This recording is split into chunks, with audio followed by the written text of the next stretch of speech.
지난 시간에 우리가 히팅 로드 캘큘레이션 하는 걸 이제 공부를 했습니다. 오늘은 쿨링 로드 계산하는 걸 여러분에게 이제 이야기하려고 하는데, 그 이야기 하기 전에 히팅 로드 이 계산했던 그 방법, 이거를 잠깐 요약을 하고, 그리고 히팅 로드하고 그 다음에 쿨링 로드 계산이 어떻게 다른가를 여러분에게 설명하도록 하겠습니다.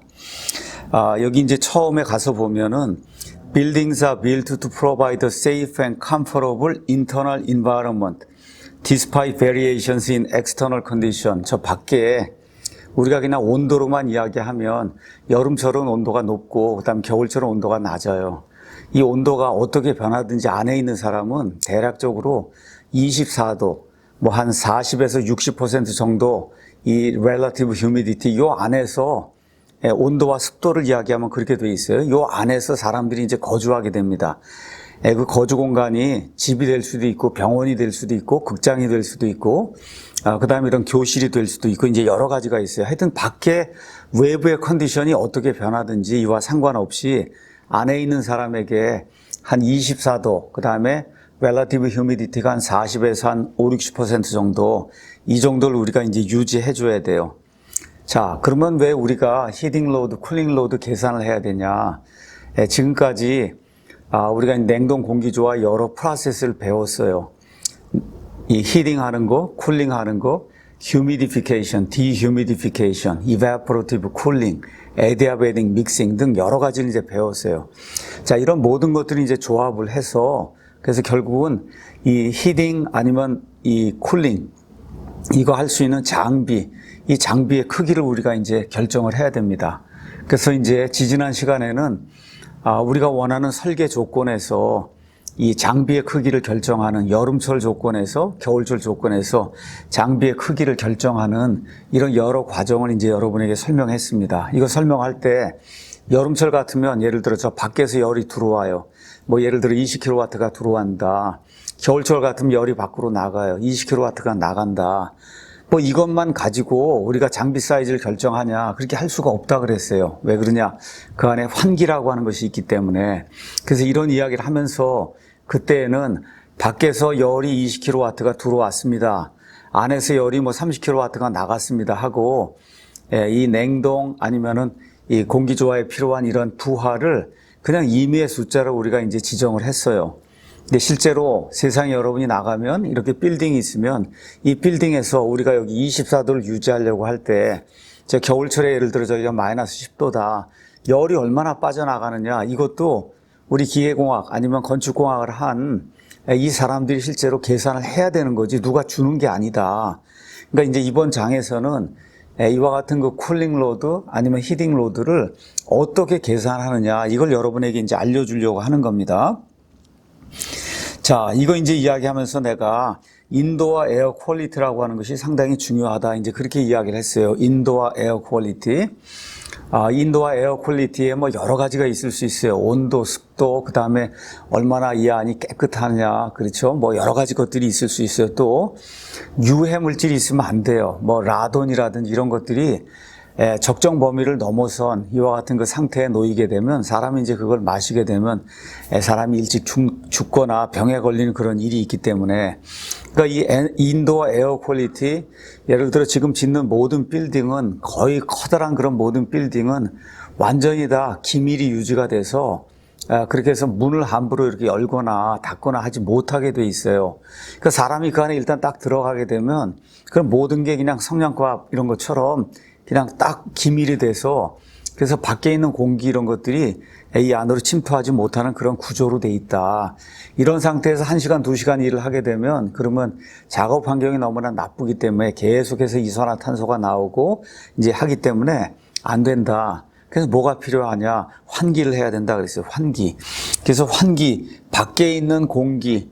그러니까 예를 들어 이쪽으로 공기가 순환한다고 하면, 그러면 그 공기 다 이제 공기조화하고 난 다음에 공기의 15% 정도를 밖으로 버리고 나머지 85%하고 밖에서 들어오는 한 15% 정도하고 합쳐갖고, 그래서 안으로 계속 돌아가는 그런 일이 발생을 해야 된다. 이걸 우리가 벤틸레이션, 환기라고 이야기했어요. 그래서 환기를 하게 되면, 그럼 환기 때문에 여름철 같으면은 이 공기조화 끝난 다음에 차가운 놈이 그냥 이렇게 해서 돌아다니면은 그럼 괜찮은데 차가운 놈의 일부 15%를 버리고 저 밖에 있는 뜨거운 공기를 받아들여야 되기 때문에 이 냉동 공기조화기가 많이 작동을 해야 돼요. 용량이 커야 돼요.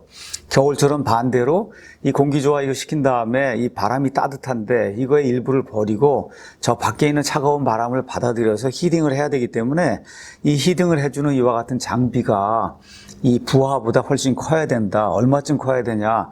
뭐 한 15%에서 많게는 한 30%, 40%까지 이제 커야 돼요. 이래서 벤틸레이션은 인도어 에어 퀄리티, 이 안에 있는 그 공기의 질을 높이기 위해서 반드시 필요한데 이걸 하게 되면 그러면 어떤 일이 발생하냐?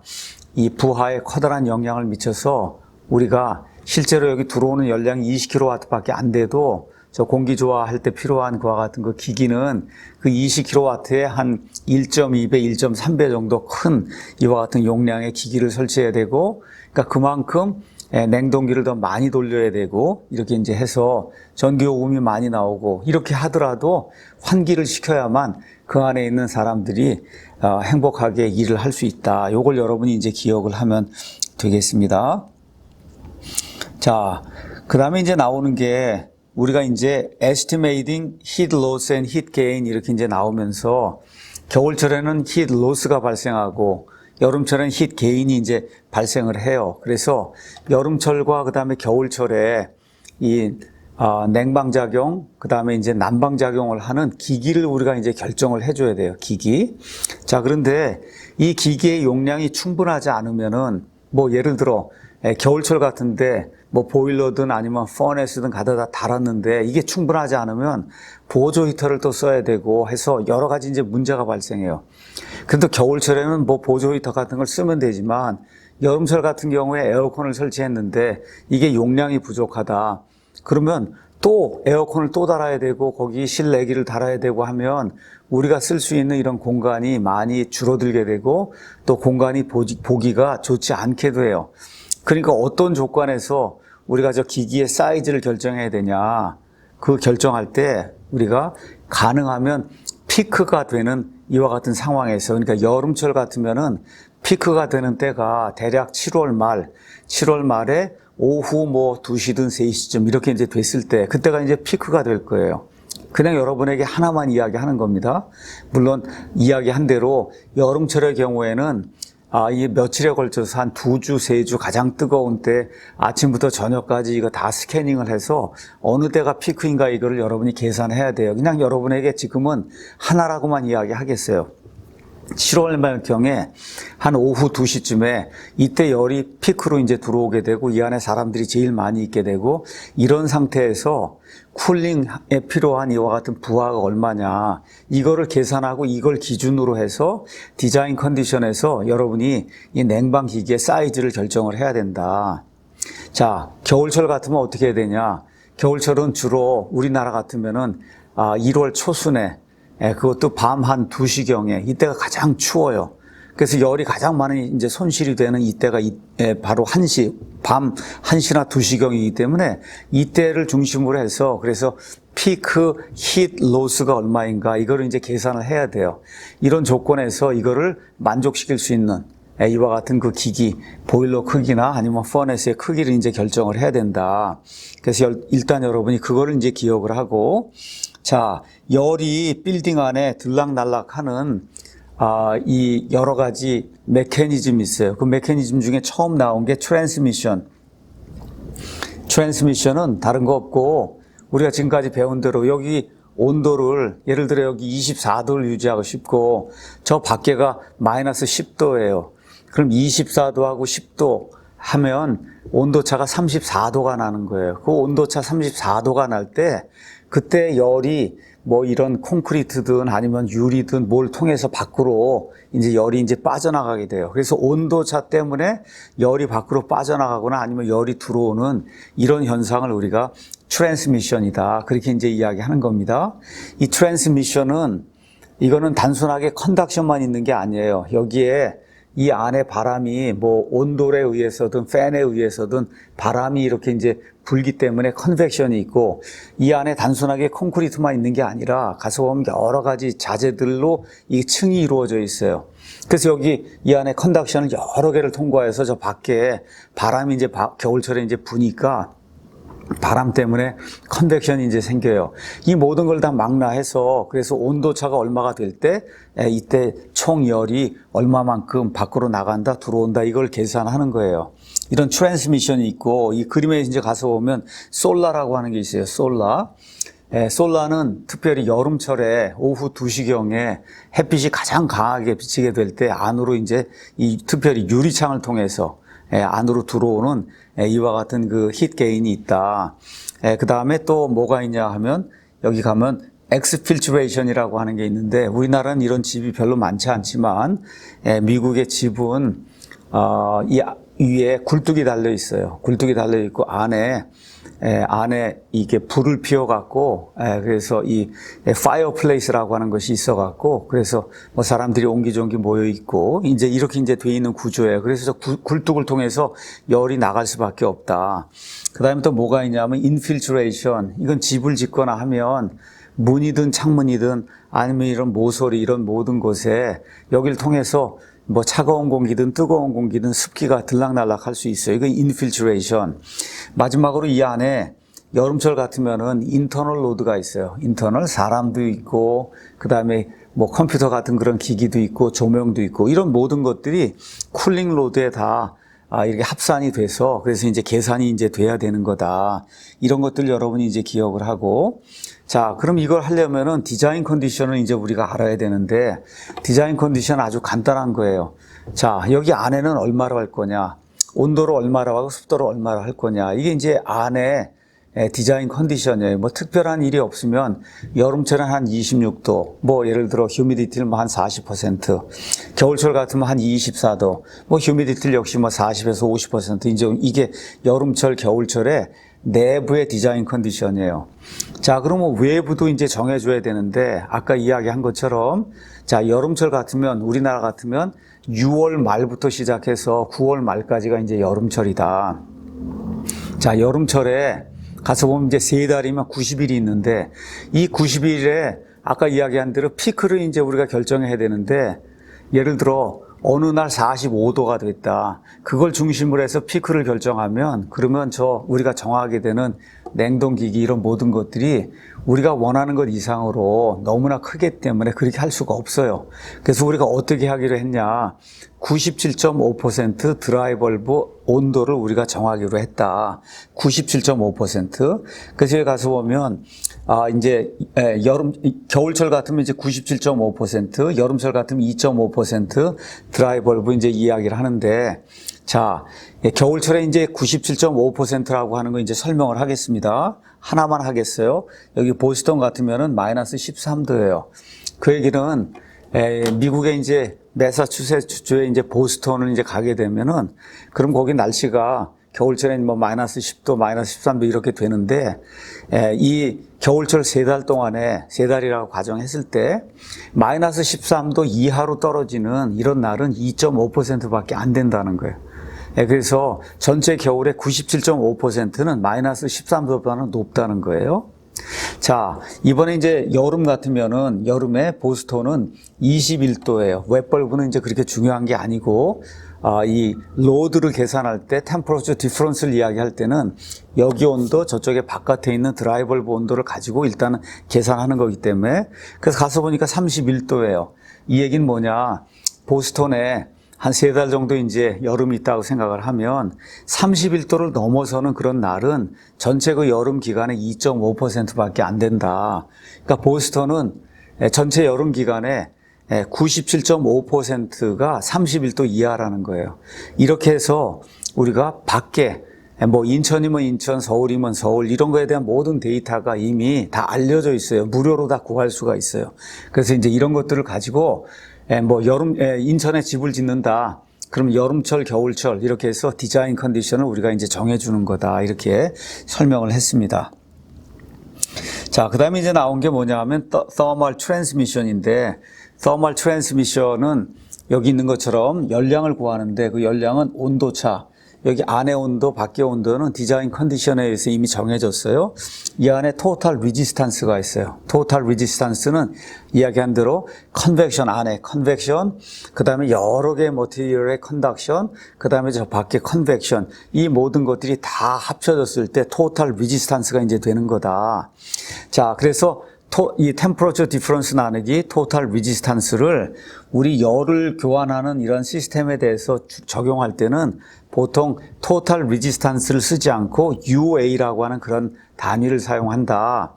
UA는 오버롤 열 전달 계수에다가 그다음에 이게 열이 이렇게 나가는 이 직각 방향의 면적을 이제 우리가 이야기하는 겁니다.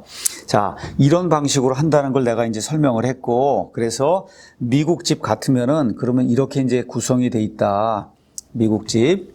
예, 그래서 이 밖에 아웃사이드 공기가 있고 이 안에 공기가 있어요.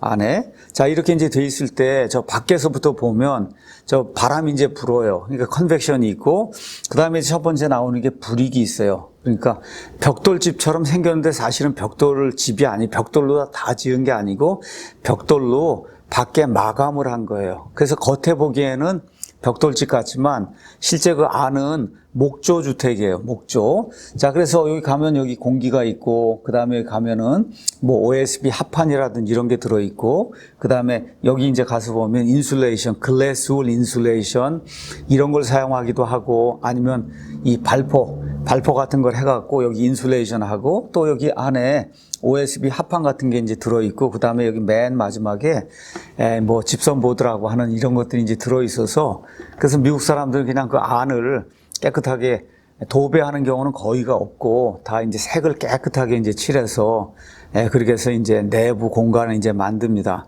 자, 이렇게 되고, 미국 사람의 집은 또 팬으로 해서 뭐가 이렇게 돌아가는 이런 시스템이 돼 있으니까, 우리나라는 이제 온돌이 돼 있지만, 하여튼 어쨌든 온돌이든 아니면 팬을 뭐 해서 강제로 불든 이 안에도 컨벡션이 있어요. 컨벡션. 자, 그러면 여기에 컨벡션, 그 다음에 컨덕션 쭉 한 다음에 컨벡션까지 해서 이게 전체가 쭉, 전체를 통해서 열이 흘러가는 거, 이걸 우리가 트랜스미션, 로스든 아니면 게인이든 이렇게 이제 값을 구해야 된다. 이렇게 이제 이야기를 했습니다. 자, 그래서 여기 나와 있는 테이블 4에는 예를 들어 저 exterior material, 저 밖에 있는 거를 우리가 페이스 브릭으로 할 거냐, 돌로 할 거냐, 여기 보면 돌로 할 거냐, 스타커로 할 거냐, 뭐 여러 가지가 있어요. 이런 거에 따라서 그 면적이 주어지고 하면 이거의 물성치가 이제 나오게 되고, 그 다음에 쉬딩 그 보드도 플라이 보드로 할 거냐, 뭐 파이버 보드로 할 거냐, 하드우드 보드로 할 거냐, 이런 거에 따라서 여기 thermal conductivity 나누기 1 이제 값이 이제 나오게 되고, 그 다음에 지붕의 루프를 아스팔트로 할 거냐, 뭐 등등 여러 가지가 있어요. 콘크리트도 있고 여러 개가 있어요. 이런 모든 것들을 여러분이 엑셀 같은 이와 같은 그 어떤 프로그램이 있어요. 그 프로그램 안에 들어가면 그러면 밖에 있는 거, 중간에 있는 거 모든 것을 여러분이 선택할 수 있고, 두께를 선택할 수 있고, 그 다음에 나중에 면적을 선택할 수 있고, 이렇게 이제 해서 여러분이 이제 전체적으로 이 모든 그 처음부터 끝까지 여기 나오는 U 값은 이제 우리가 계산할 수 있다. 그래서 맨 끝에 가면 이 전체를 이제 더하게 되면 이쪽이 outside air film에서 이게 컨벡션 열 전달 계수, inside air film에서 여기 컨벡션 열 전달 계수, 이쪽에 이제 전도 열 전달에 의해서 이게 쭉 들어와 갖고 맨 마지막에 토탈 레지스탄스가 이제 얼마가 된다. 뭐 이런 것들이 이제 나오게 되는 거예요. 그래서 우리가 이제 열 전달을 통해서 이런 모든 걸 배웠어요. 그러니까 열 전달을 하지 않고는 쿨링 로드, 히팅 로드를 계산할 수가 없는 거다. 열 전달을 해도 그거를 일일이 손으로 다 계산할 수는 없어요. 이게 빌딩이 이렇게 단순하지 않고 굉장히 높고 크고 이러면은 모든 면에 대해서 이걸 다 계산해야 되기 때문에 할 수가 없다. 그래서 이 도면을 가지고 이런 모든 것들을 다 이렇게 셀렉션을 해갖고, 그래서 맨 마지막에 이렇게 이제 계산을 하는 거다. 이렇게 하는 것만 여러분이 기억을 하면 될 것 같습니다. 자, 그 다음에 이제 나온 거는 이 히딩 로드를 어떻게 이제 우리가 계산하느냐, 그 프로시저를 간단하게 요약을 해보자. 이렇게 이제 하는 그런 방법을 우리가 애슐레이 방법이라고 얘기했어요. 미국의 냉동 공기조 학회에서 이런 것들을 개발해서 책자를 만들고 그리고 어떻게 계산하는가 하는 프로그램도 다 만들어서 무료로 다 나눠주고 있어요. 그래서 이제 이거를 우리나라에서도 받아가지고 그래서 우리나라 사람들에게 맞게 이렇게 해서 고쳐갖고 기본적으로 그 애슐레이 방법 이걸 적용을 해서 그래서 히팅 로드, 쿨링 로드를 계산할 수 있게 이제 만들었다. 자, 히팅 로드는 뭐 지금 설명한 게 다예요. 거의 다. 왜 그러냐? 히팅 로드는 아주 간단해요. 겨울철에 한겨울에 뭐 예를 들어 1월 초에 밤 한 2시쯤에 그때가 제일 추워요.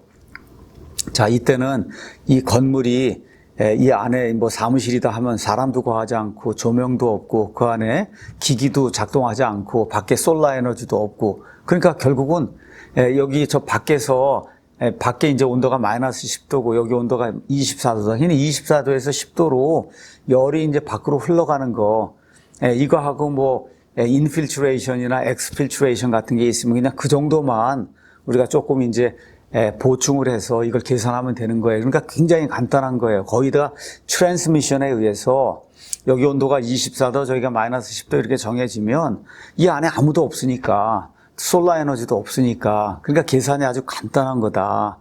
그래서 하는 내용이 안에 온도 정하고 저 밖에 온도 정하고 이렇게 하고 트랜스미션이 돼서 얼마나 열이 이제 나가느냐 이거에다가 보정을 하기 위해서는 벽이나 이런 데를 통해서 열이 얼마나 손실이 생기느냐 이 정도만 여러분이 이제 계산하면 되는 거다. 이렇게 이제 이야기를 했습니다. 그래서 히팅 로드는 굉장히 간단하다는 거. 자, 여기까지 이제 이야기를 하고 그 다음에 이제 지난 시간에 이야기를 하다 이제 그만뒀어요. 쿨링 로드 이야기를 하다가. 자, 가서 보니까 이제 처음에 뭐라고 돼 있냐 하면 estimating the cooling load is more complex than estimating the heating load. 자, 일단은 이제 오늘 우리가 쿨링 로드는 이제 간단하게 설명을 하려고 하는데 일단 쿨링 로드는 계산하는 게 히팅 로드보다 복잡하다. 왜 그러냐?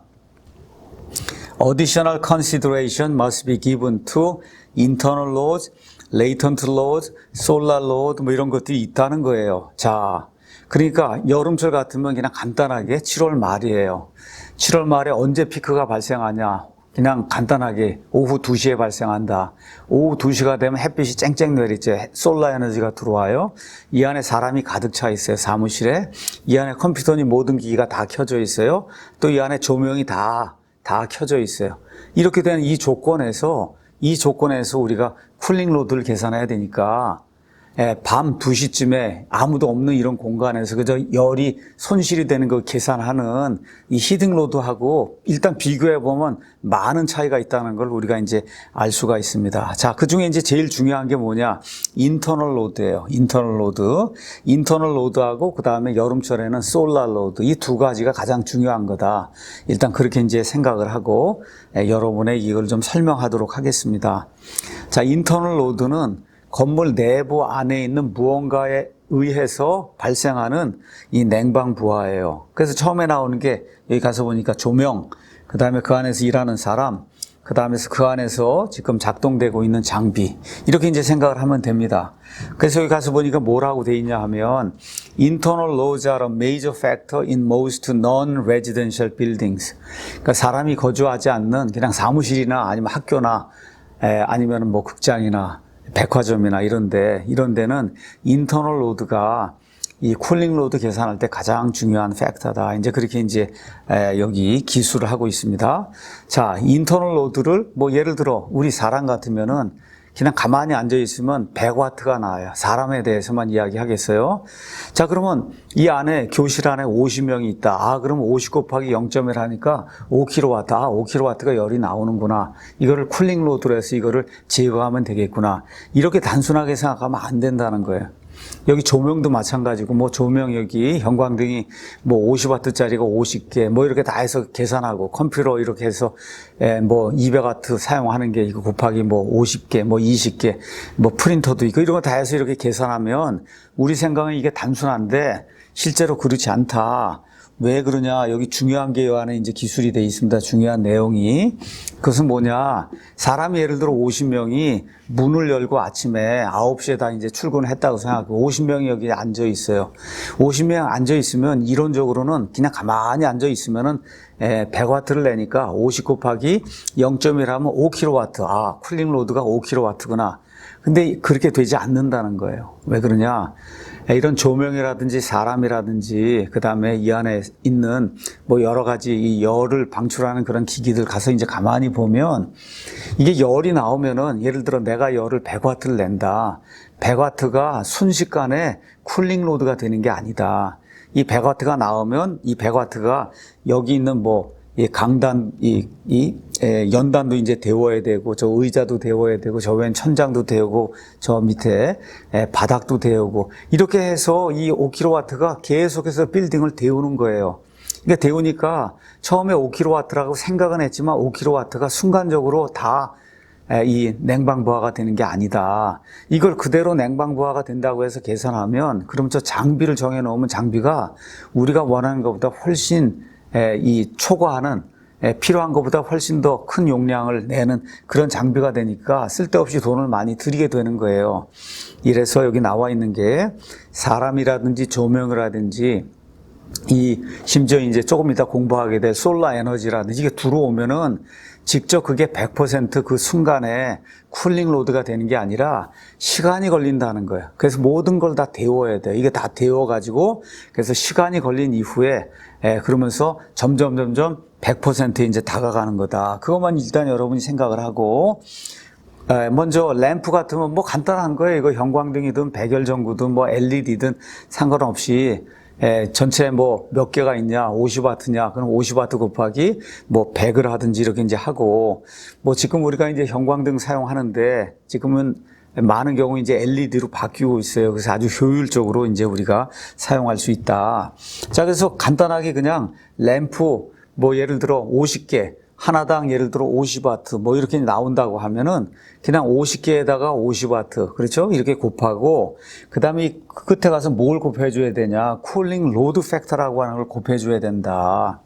자, 쿨링 로드 팩터는 뭐 때문에 생긴 거냐?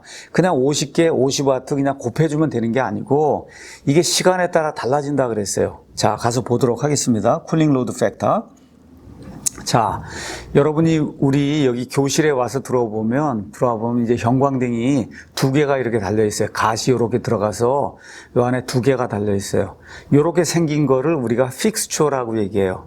이 조명 기구라고 보면 돼요. 조명 기구. 이렇게 생긴 조명 기구도 있고 또 달리 생긴 조명 기구도 있고 여러 가지가 있어요. 그게 픽스처 X 타입이 있고 뭐 Y 타입이 있다. 뭐 이렇게 이제 생각을 하고 어쨌든 우리가 픽스처 이 조명 기구가 X처럼 생긴 거다. 이거 형광등이 두 개가 이렇게 동시에 들어가 있는 거다. 이렇게 생각을 하고 자, 그리고 아침에 예를 들어 아침 9시에 왔어요. 9시에 와갖고 그래갖고 형광등을 다 켰어요. 형광등을. 자, 이렇게 형광등을 켰는데 형광등을 그대로 두는 거예요. 하나는 10시간 내내 두는 거고 하나는 16시간 두고 그리고 끄고 집에 가는 거예요. 그래서 처음 거는 10시간 켜놓고 그 다음에 10시간이 되면 끄고 집에 가는 거예요. 자, 가서 보면 쿨링 로드 팩터가 1시간 시작하는 그 순간에 0.08이고 1시간 지나면 0.62, 0.66 그래서 10시간이 돼도 0.85밖에 안 되는 거예요. 그러니까 형광등을 50와트 50개를 다 켰다. 10시간이 지나도 그거에도 곱하기 0.85만 해야지 일을 하면 안 된다. 이건 모든 걸 다 지금 데우고 있기 때문에. 그래서 이거 심지어 이걸 끄고 나가도 가서 보면 0이 되는 게 아니에요. 우리 생각엔 50와트 50개를 다 껐으니까 이제 하나도 없겠지. 그게 아니에요. 0.32가 아직 남아 있어요. 왜 그러냐? 이거 불은 끄고 갔지만 이걸 다 데워놨기 때문에 데워놔서 여기서 열이 계속 나온단 말이에요. 이거를 고려를 해야 되는 거다. 16시간을 켠다 이렇게 생각하면 쭉 해갖고 가서 16시간이 돼야 0.94가 되니까 이가 1이 되려면 모르긴 해도 24시간 뭐 36시간을 다 켜놓아야 그때 가서 이제 1이 되는 거예요. 자, 그러면은 예를 들어 9시에 켰다. 9시에 켰어요. 자, 그런데 저 밖에 이제 태양이 한 2시쯤에 이제 맥시멈이 되니까 9시에서 3시간 지나면 12시. 그래서 이제 한 요쯤 되면은 요쯤 되면 태양열이 맥시멈으로 들어온다 우리가 가정할 수 있어요. 이렇게 될 때 그때가 맥시멈은 그때 여러분이 얼마를 곱해주느냐, 대략 0.78을 곱해줘야 되는 거다. 그러니까 형광등이든 뭐든 다 개수를 세고, 그 다음에 그거에 와트가 얼마냐 다 세고, 50개에 50와트. 거기에다 2시쯤에 할 때는 0.78을 곱해줘야 되는 거다. 4시쯤에 뭐 한다 그러면 0.82를 곱해줘야 되는 거다. 요 내용만 여러분이 기억을 하면 되는 거예요. 조명은 그렇게 돼 있어요. 조명은 개수를 세고, 그 다음에 각각의 램프의 와티지를 이렇게 다 하나하나 다 이제 살펴보고, 거기에다가 이 조명을 켠 이후에 몇 시간이 지났을 때 그때 쿨링 로드 팩터가 얼마냐, 이런 것을 여러분이 참조를 해서, 그래서 여기다 쿨링 로드 팩터를 곱해줘야 된다는 거, 이거를 기억하기 바랍니다. 자, 그 다음에 이 공간 안에 사람이 이제 거할 수가 있어요. 공간 안에 사람이 거하면서 자는 경우는 70와트를 내고, 그냥 가만히 앉아 있으면 지금 100와트를 내고, 나처럼 서 있으면 150와트를 내고, 이 안에서 왔다 갔다 하고 걸어가면 305와트를 내고, 그렇죠? 요가라고 막 이렇게 하면 모르긴 해도 뭐 한 400와트 이렇게 이제 낼 거예요. 그렇죠? 또 여기 가만히 앉아 있다 해도 시험을 본다. 이렇게 해서 중요한 무슨 시험을 본다 그럼 가만히 앉아 있어 그냥 300와트 이렇게 이제 내는 거예요. 자, 이렇게 이제 돼 있단 말이에요. 근데 이걸 내는데, 사람 몸이 내는데, 이게 센서블로만 내는 게 아니라 땀으로도 나오기 때문에 땀으로도 나온다. 그래서 센서블 히트도 있지만, 이 땀으로도 나오는데, 그게 대충 얼마쯤 되냐. 한 70% 정도가 센서블, 온도를 높이는, 온도계를 갖다 대면 온도를 높이는 그런 용도로 쓰이는 그런 열로 이제 나온다는 거예요. 자, 그럼 이것도 마찬가지예요. 자, 먼저 사람 수를 세야 돼, 이 안에. 50명이 있구나. 그럼 여기 앉아서 가만히 보니까 뭐 대충 다 앉아서 그냥 앉아 있다. 이렇게 되면 곱하기 100 하면 되는 거예요. 그러면 0.1kW에 100 이렇게 해주면 10kW가 가만히 있어도 나오는 거다. 이거를 그대로 갖다 놓으면 안 된다는 거예요. 왜 그러냐? 이것도 마찬가지로 여기 이 그림에 이 표에 이제 나와 있는 것처럼 Sensible Heat Cooling Load Factor for People, 사람들도 열을 밖으로 이제 낸단 말이에요. 이 내는 열이 즉각적으로 이 쿨링 로드가 되는 게 아니라 이 열이 이 주변을 다 데워야 돼요. 이 데워야 되기 때문에 그래서 이거를 기억을 해야 된다. 그래서 2시간 지나고 4시간 지나고 6시간 이런 거 모든 거에 따라 쿨링 로드 팩터를 정해서 그 값을 거기다 곱해줘야 된다. 예를 들어 아침 9시에 여기 들어왔어요. 50명이. 자, 2시쯤에 솔라 로드가 피크가 될 때 이때 사람들 때문에 발생하는 그런 열량을 계산해다. 뭐 2시가 아마 한 7시간 오퍼레이션을 했다 그러면 대충 0.84 이렇게 이제 해서 여러분이 0.84든 0.79든 이 원하는 그런 값을 이런 테이블에 가서 찾아갖고 곱해야 된다. 이걸 그대로 50명 곱하기 0.1 해갖고 5kW를 그대로 집어넣거나 하면 나중에 장비를 정했는데 그 장비가 오버 사이즈가 된다는 거예요. 불필요하게 큰 게 들어온다는 거예요. 이러면 낭비가 생기니까 그렇게 하면 이제 안 된다는 겁니다. 자, 그래서 이런 방식으로 이 안에 있는 사람, 그 다음에 조명도 하고, 그 다음에 이 안에 예를 들어 컴퓨터가 있다. 컴퓨터 같은 거는 팬을 통해서 직접 얘를 데우는 거예요. 이게 직접 얘를 데워주는 이와 같은 거, 이건 히터나 마찬가지예요. 이런 거는 쿨링 로드 팩터가 1이라고 보면 되는 거예요. 1이라고 이제 놓으면 되는 거예요. 1. 여기 나와 있는 것처럼 for equipment having little radiant energy transmission, the CLF can be assumed equal to 1 이렇게 돼서 컴퓨터 이런 데서 200W를 썼다 이런 거 그냥 200W 그대로 계산을 해도 되는 거다.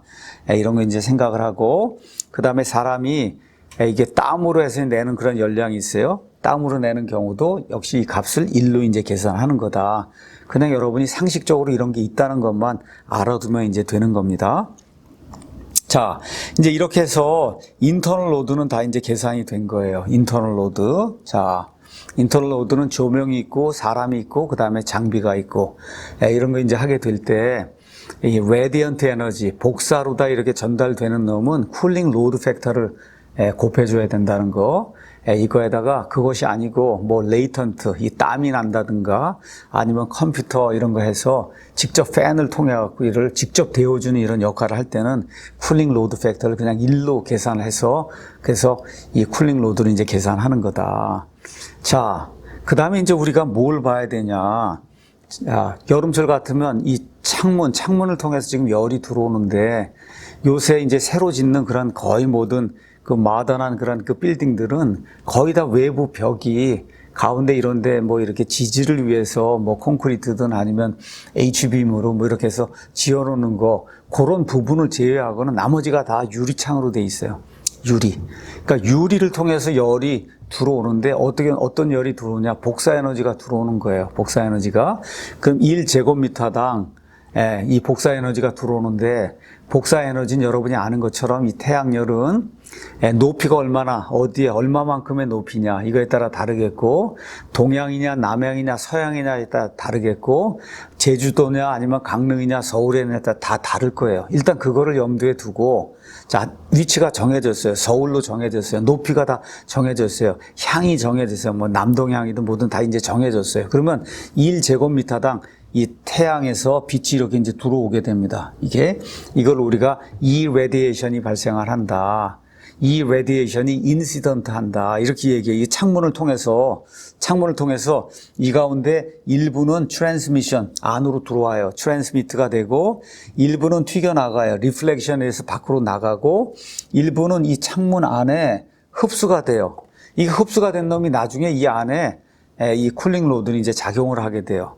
그러니까 태양열이 이렇게 비춰서 이렇게 비추는데 두 가지가 있어요. 하나는 이렇게 유리창처럼 투명한 이와 같은 물질이 있고 하나는 저 콘크리트 벽처럼 오페이크 투명하지 않은 그런 벽체가 있어요. 이렇게 됐을 때 두 개 내용이 다르단 말이에요. 먼저 투명한 벽체에 대한 이야기를 하도록 하겠습니다. 투명한 거는 유리창이라고 생각하면 돼요.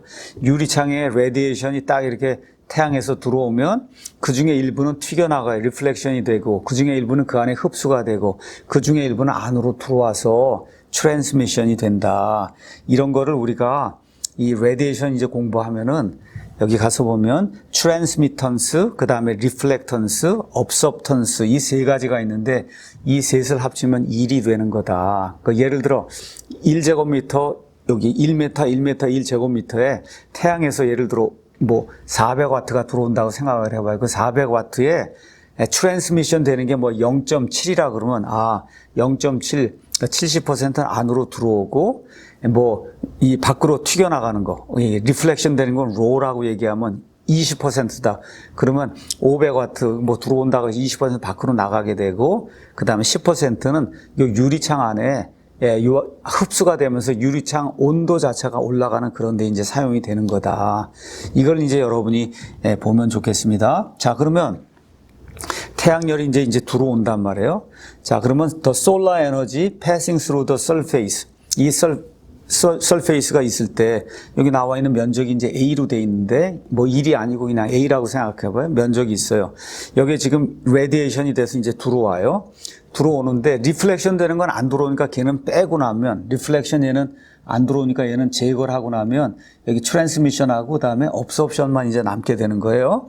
자, 그래서 트랜스미션 면적에다가 이 전체 들어오는 거 I가 있는데 거기에 트랜스미션 곱해준 거예요. 여기는 I 여기 똑같이 에다가 흡수된 거에다 여기 N을 곱해준 거예요. N은 뭐라고 쓴 거냐면 N은 fraction of observed radiation transferred by conduction and convection to inside environment. 자, 이게 무슨 얘기냐? 자, radiation이 들어와요. 그 가운데 뭐 예를 들어 10% 정도가 요 안에 이제 쌓였다. 여기 유리창에. 자, 요거 쌓인 것 중에 이 컨덕션, 컨벡션을 통해서 안으로 들어오는 놈이 또 100%가 아니고 뭐 예를 들어 80% 정도가 된다. 이렇게 된 놈을 N으로 이제 표현한 겁니다. 자, 이렇게 돼서 토탈 들어오는 놈은 이렇게 이제 표현이 될 수가 있어요. 자, 이렇게 된 놈을 정상 상태인 경우에는 여기 N이 어떻게 이제 표시가 되느냐. N은 U하고 그 다음에 저 밖에 있는 열전될 계수하고 이걸 하고 이제 사용해서 이거를 다 하나로 묶어주면은 그럼 토탈 들어오는 열량이 이렇게 이제 되는 거예요. 면적이 A가 있어요. 그 다음에 여기 I라고 하는 건 단위 면적당 뭐 동양이나 남양이나 위치에 따라 다 정해져 있는 값이 있어요. 정해져 있는 그런 값이 있어요. 자, 이렇게 이제 나오고 그 다음에 여기는 트랜스미션 값이고 여기 나와 있는 건 알파는 업소업션인데 업소업션 중에 여기 U 나누기 HO 나와 있는 건 이 업서브 된 것 중에 얼마만큼이 안으로 들어오느냐 이걸 나타내 주는 거예요. 자, 이렇게 해서 이거 전체를 뭐로 하나를 나타내서 얘를 뭐라고 부르냐.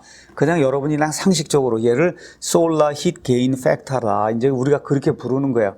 이 유리창에 대해서 Solar Heat Gain Factor가 이렇게 이제 나오는 거다. 그것만 여러분이 일단은 기억을 하면 되겠습니다. 거기에다 면적을 곱해주면 그러면 와트가 되는 거예요. 그래서 여기 가서 보니까 Maximum Solar Heat Gain Factor for Sunlit Glass Watt per 미터 자승, Watt per 미터 자승 이렇게 이제 돼 있어요. 자, 가서 보면 여기 이쪽에 겨울인데 예를 들어 겨울에 12월, 1월, 1월 이거 다 다를 거예요. 그렇죠? 또 동쪽이나 남쪽이 이런 거에 따라 다 다를 거예요. 그 예를 들어 남쪽 같으면 12월에는 795와트가 들어온다는 거예요. 이 유리창을 통해서. 그러니까 유리창의 면적이 1m, 1m면 저 유리창을 통해서 795와트가 들어오는 거다.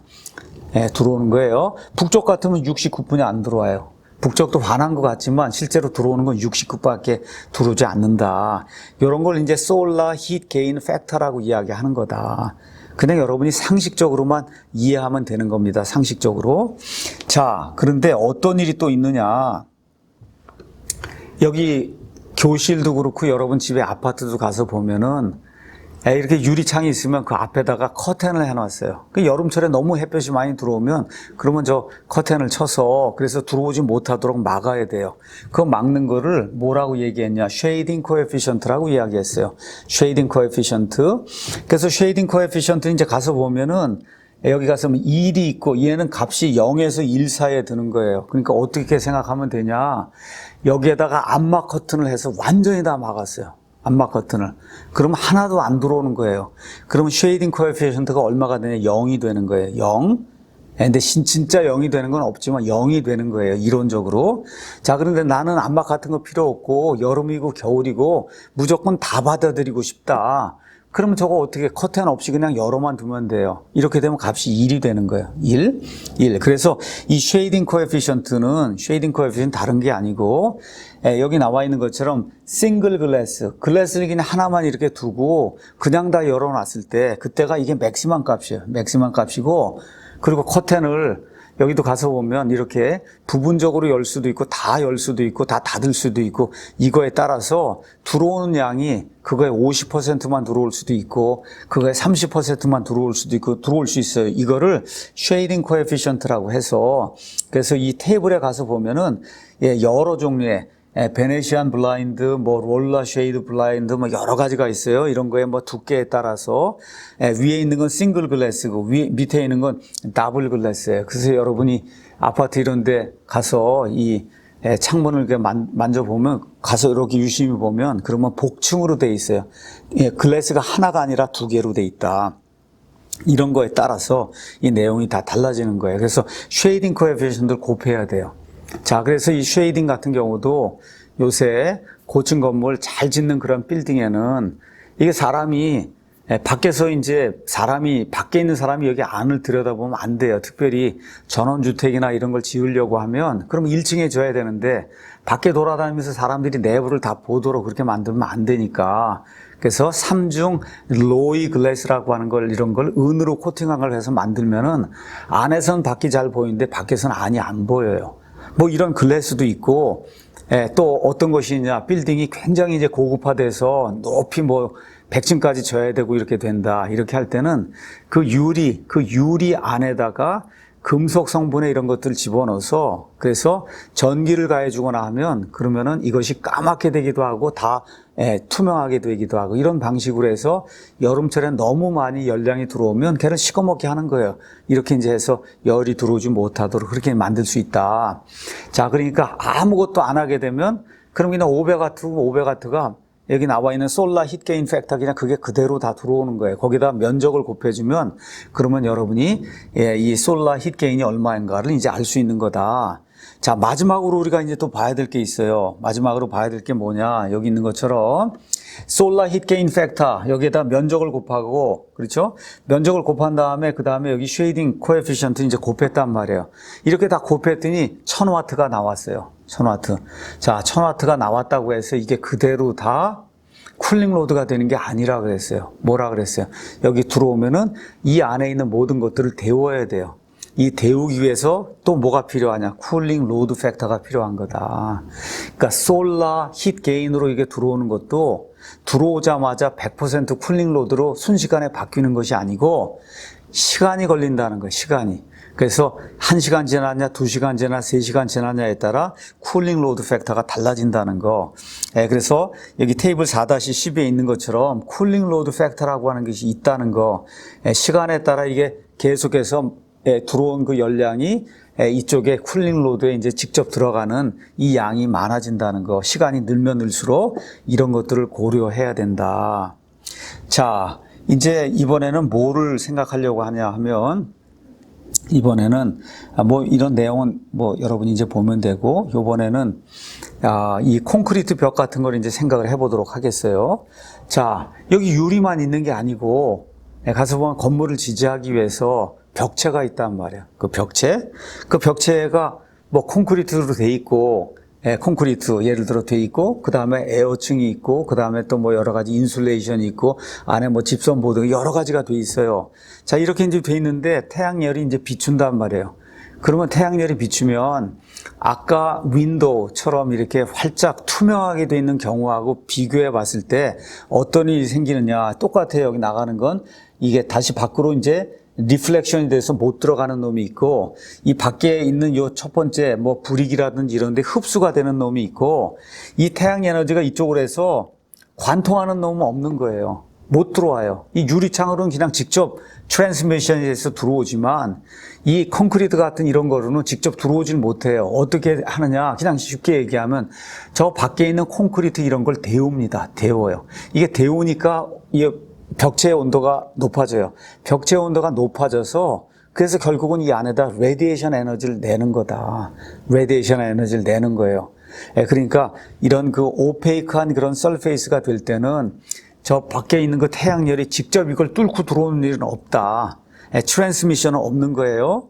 뭐만 있냐? 밖으로 리플렉션이 돼서 나가는 거하고 흡수되는 것만 있다. 그렇게 여러분이 이제 생각을 하면 됩니다. 그래서 여기 나와 있는 것처럼 여기 로 플러스 알파 원래는 타우에서 트랜스미션이 있어야 되는데 오페이크 서페이스 경우에는 트랜스미션이 없으니까 뭐만 있냐? 리플렉션 돼서 나가는 거 얘는 안 들어오니까 그럼 뭐만 남냐? 여기 흡수되는 알파 이것만 이제 남는 거다. 그래서 아까 이 창문을 이야기할 때 창문은 이렇게 이제 썼거든요. 창문 이렇게 썼는데 이놈이 0이니까 이게 그러니까 뭐만 남냐? 이 뒷부분만 이제 남는 거예요. 그 뒷부분만 쓴 게 이거예요. 뒷부분만 쓴 게 이거다. 자, 그러면 요거는 결국 뭐냐? 흡수가 되는 것 때문에 생기는 그런 열량이다. 이렇게 생각을 하고 또 뭐가 있냐? 저거는 저 흡수가 되는 것 때문에 생기는 것뿐만 아니라 저쪽의 온도가 40도고 이쪽의 온도가 20도니까 저걸 통해서 쭉 트랜스미션이 돼서 들어오는 놈이 이 안에 이제 들어있는 거예요. 이게 트랜스미션이에요. 이건 흡수가 된 거고. 두 개가 있는 거예요. 트랜스미션은 원래 있는 거고 저 벽체를 통해서 들어오는 거 거기에다가 태양열이 들어와서 흡수가 돼가지고 그래서 저놈을 데워요. 그 데우는 그 컴포넌트가 이제 이렇게 이제 돼 있는 거다. 자, 그래서 이거를 똑같은 거 이 두 텀 안에 똑같은 거를 해서 다 빼내면은 UWA는 똑같고 그 다음에 이 솔라 에너지만 없다. 요게 솔라 에너지 텀인데 요게 이 솔라 에너지가 없다 그러면 그냥 트랜스미션만 있는 거죠. 아웃사이드 온도 TO, 안에 온도 TI. 근데 여기 트랜스미션이 여기 그 흡수가 이제 되니까 흡수가 되다 보면 저놈이 따뜻해져요. 요 따뜻해지는 요소가 요 안에 이제 더해지는 거예요. 그래서 우리가 여기 밖의 온도에다가 요만큼이 더해지는 거다. 그래서 이걸 우리가 좀 이펙티브 온도로 해서 이렇게 쓰면 어떻게 했느냐 해서 나오는 요 이펙티브 온도, 저 밖의 온도에다가 이게 이제 흡수가 돼갖고 따뜻해지는 그런 부분이 있으니까 이거 두 개를 이제 합쳐주면은 그러면 전체적으로 우리가 저 콘크리트 저 벽을 통해서 들어오는 그 열량이나 이런 걸 계산할 때는 여기 U 그 다음에 A 이건 똑같은 거고 온도차를 할 때 그냥 밖에 TO가 아니라 TE를 쓰는 거다. TE 요렇게 해서 나오는 TE를 우리가 Soil Air Temperature다. 이제 그렇게 이야기를 하는 거예요. Soil Air Temperature. 요런 식으로 해서 저런 벽체를 통해서 들어오는 그런 열량을 우리가 이제 계산을 한다. 이렇게 이제 이야기를 했습니다. 자, 그 다음에 이제 또 우리가 봐야 될 게 있는데 이런 그 콘크리트 벽체든 아니면 목조로 된 벽체든 하여튼 벽체가 있다고 생각을 해봐요. 어떤 데는 또 진흙으로 해갖고 이제 벽체를 만들기도 해요. 자, 그러면 이제 이 열이 이렇게 들어오면은 그럼 열이 직접 해서 이 안으로 직접 들어오는 게 아니라 거기 있는 머티리얼을 데웁니다, 먼저. 그러니까 열이 먼저 저장이 돼요. 열이 저장이 돼요. 자, 그래서 가서 보니까 뭐라고 썼냐면 to incorporate the effect of thermal storage, an equivalent temperature difference called cooling load temperature difference has been developed. 이렇게 이제 돼 있어요. 자, 뭐냐 하면은 열이 들어온다 그래서 금방 그 열이 다 직접 들어오는 게 아니라 먼저 그 집을 데운단 말이에요. 그 집에 있는 그 머티리얼을 데워요. 거기 있는 거를. 그 데우는 그런 그 효과가 다시 말해 thermal storage, 열을 저장을 하는 거예요. 자, 그럼 열을 저장하는데 이게 나무집이다. 그럼 금방 데워지는 거고 돌집이다. 오래 걸리는 거예요. 그렇죠? 이런 것들을 다 포함을 해서 cooling load temperature difference라고 하는 이와 같은 그 파라미터를 사용해서 또 이 cooling load 전체를 이렇게 계산하는 이와 같은 일도 있다. 이건 복잡하기 때문에 오늘은 여기까지 하는 것만 여러분이 이해를 잘 하면 되겠습니다. 여기까지 하는 것만. 자, 그러면 이 얘기를 다 했어요. 저 창문을 통해서, 투명한 걸 통해서 들어오는 거, 콘크리트나 이런 벽체를 통해서 이제 들어오는 거, 이제 다 얘기를 이제 했습니다. 자, 그러면 쿨링 로드는 히딩 로드에 비해서 아주 더 복잡하다 그랬어요. 복잡한 이유는, 이 히딩 로드는 겨울철에 뭐 1월 초에 밤 2시쯤에 이렇게 발생하는 거기 때문에 너무 뻔한 거예요. 그 계산할 일이. 근데 얘는 가서 보니까 쿨링 로드 팩터가 있어가지고 열이 이렇게 뭐 발생하거나 뭘 해도 이게 순식간에 쿨링 로드가 되는 게 아니야. 솔라 에너지는 마찬가지고. 이러니까 어떻게 되냐. 이거를 7월 초, 7월 말에 그때가 피크다라고 그렇게 그냥 가정할 수가 없는 거예요, 이게. 그러니까 피크가 보통 된다고 하는 걸 중심으로 해서 한 2주 정도 이렇게 스팬을 잡아가지고 그것도 우리는 보통 2시라고 생각했는데 이게 2시가 된다 안 된다를 보장할 수가 없어요. 조금 이따 보면 알겠지만. 왜 그러냐? 이걸 무슨 집으로, 그러니까 목조 집으로 목조로 집을 지었냐? 콘크리트로 집을 지었냐? 진흙으로 집을 지었느냐에 따라서 이 열 용량이 다르기 때문에 저 피크가 나타난 점이 오후 4시가 될 수도 있고 심지어 오후 8시가 될 수도 있다. 그러니까 그냥 2시에 한 번에 해서 쿨링 로드를 계산하면 안 된다는 거예요. 어떻게 해야 되냐. 그래서 아침 9시부터 그러니까 한 4주 정도 잡고 매일같이 뭐 예를 들어 7월 20일, 21일, 20일 하면 아침 9시부터 저녁 8시까지 이걸 시간별로 해서 로드를 쭉 해서 계산을 해갖고 피크를 찾아야 되는 거다. 굉장히 복잡하기 때문에 손으로 할 수 없는 거예요. 자, 그럼 마지막으로 집의 구성 요소에 따라 온도가 변하는 거를 여러분에게 이제 이야기하도록 하겠습니다. 자, 여기 가서 보니까 이제 한여름인 것 같아요. 한여름. 여름인데 밖의 온도는 아침에 뭐 예를 들어 9시다 뭐 이렇게 생각을 하고 9시쯤에 뭐 해서 보니까 온도가 한 20도, 22도 이렇게 돼서 온도가 이렇게 돼서 밖에 있는 온도는 이쯤에 해갖고 이쯤이 한 2시쯤이에요. 2시. 2시쯤에 이제 피크가 되는 거예요. 보통 우리가 이제 그렇게 생각해 볼 수가 있어요. 자, 그러면 종류가 이제 여기 2개의 벽체가 나옵니다. 2개의 벽체. 하나는 어도비 벽체가 있고 하나는 프레임 월이라고 해서 목조 벽체가 있는 거예요. 그러니까 미국에는 대다수 집을 다 목조로 지어요. 나무로 다 짓고 겉에다 뭐 이렇게 브릭 같은 거 하거나 뭐 스타코를 하거나 이렇게 이제 해서 마감을 하는 거예요. 미국의 집들은. 그러니까 대다수 집이 나무로 짓는다. 이렇게 이제 생각을 하고 이 밑에 있는 이 어도비 월은 뭐냐. 인디안들이 옛날에 에어컨이 없고 이제 이럴 때 우리가 뉴멕시코, 그 다음에 이제 피닉스 저쪽으로 넘어가게 되면 그럼 인디언들이 사는 그런 마을이 있어요. 햇빛이 쨍쨍 내리쬐고 그러니까 이거를 어떻게 효율적으로 우리가 냉난방 이제 해야 되겠다 이렇게 생각해서 만든 게 뭐냐면 진흙집을 지은 거예요. 진흙집. 그래서 진흙으로 이제 집을 지어 놓으니까 그러니까 여름에 서늘하고 겨울엔 따뜻하더라는 거예요. 그래서 진흙집에, 그러니까 어도비 월은 진흙으로 벽을 지은 거다.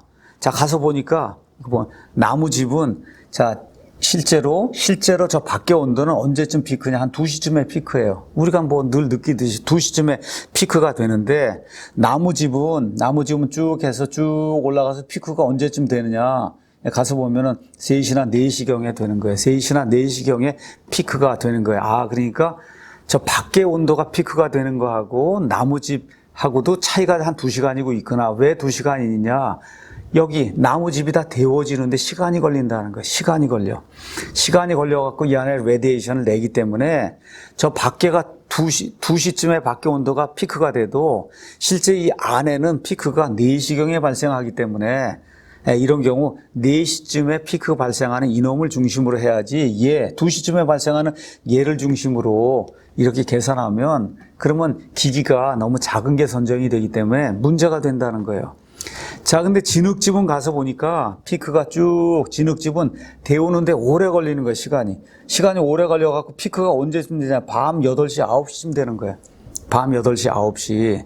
이렇게 이제 되는데 피크를 가서 보면 여기 목조집하고 그 다음에 진흙집하고 가서 보면 거의 2배 정도 차이가 나는 거예요. 그러니까 진흙집은 에어컨을 돌리지 않고도 그냥 선선하게 이렇게 지낼 수 있는 거예요. 그러니까 인디언들이 과거에 이렇게 목조집 이런 거 짓지 않고 진흙을 이렇게 두껍게 해서 이렇게 집을 지어 놓은 거예요. 이렇게 지어 놓으면 그러면 여름철이 돼도 시원하고 또 겨울철이 되면 따뜻하다.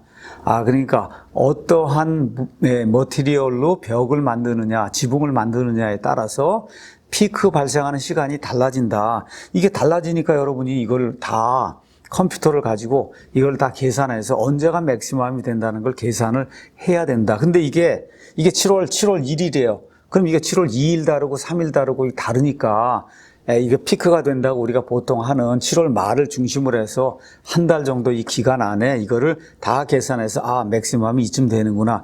여기에 맞추어서 내가 저 냉동기의 기기를 결정해야 되겠구나. 사이즈를 결정해야 되겠구나. 이렇게 해야 그래야 이 쿨링 로드 계산이 제대로 되는 거다. 자, 오늘 우리가 전체적으로 로드 계산하는 거를 다 이야기를 했습니다. 지난 시간에 이제 히팅 로드 계산하는 거 설명을 했고 오늘은 조금 좀 다시 한번 요약을 해서 이제 설명을 하고 또 쿨링 로드하고 그 다음에 히팅 로드는 어떻게 다르느냐, 어떻게 다른가를 다 설명을 했어요. 그래서 이런 모든 것들을 손으로 풀 수가 없어요, 이거는.